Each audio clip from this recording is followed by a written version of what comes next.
Hello. Today we're going to be doing chapters 22, 23, and 24 of the book of Genesis. These are very, very famous chapters. Chapter 22 is probably as famous as the Mount Sinai giving of the Ten Commandments, David and Goliath, the building of the temple, and things like that. Very, very famous chapter. This is where God asked Abraham to give his son Isaac as a sacrifice. It's interesting about this passage that it is one that is revered by both Christians, or not both, but by Christians, Muslims, and Jews. The Muslims believe it's Ishmael that was the child of promise, and it was Ishmael that was taken up on the mountain, but at the same time, it's the exact same mountain.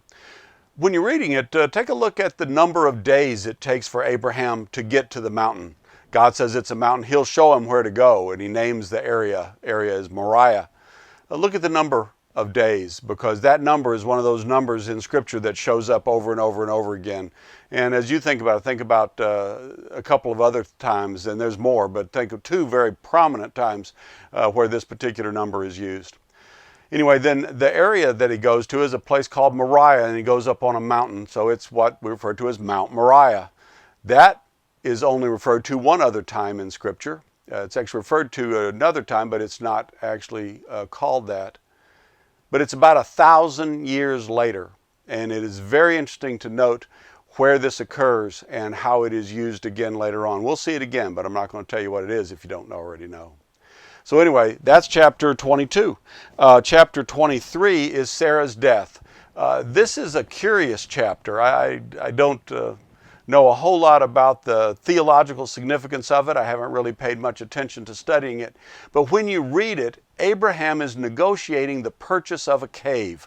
And it tells us a lot about the way the thinking is in the Middle East.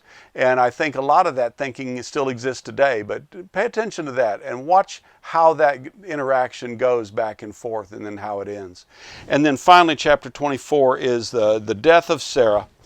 And with the death of Sarah, Abraham, the reality of Isaac not having a wife seems to kind of come to his forefront, and he's decided it's time to get a wife for Isaac. So he sends his servant off back to his homeland. He doesn't want to find a wife for Isaac from the Canaanites, and is the story of that that servant going back to Abraham's home and finding his brother's family, and then finding a wife there, which is, as we know, it's Rebecca, and bringing Rebecca back. So it's a very interesting set of scriptures. Enjoy reading them, and I look forward to talking to you again tomorrow. Have a blessed day. Bye-bye.